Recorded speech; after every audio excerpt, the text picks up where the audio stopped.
മുൾമുരിക്കാണോ കരയാകെ ഇങ്ങനെ കരുതിയാലും നീ കരയ്ക്കിൻ പോലാണ്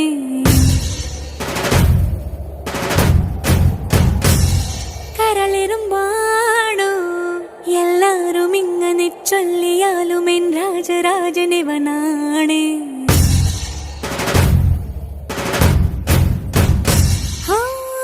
വാക്കു ചൂടെന്ന മനസ്സു തോവെണ്ണ കല്ല് പോലുള്ള നിന്റെ ഉള്ളിലുള്ള ദേവിക രൂപമറിഞ്ഞവൾ ഞാൻ കണ്ടു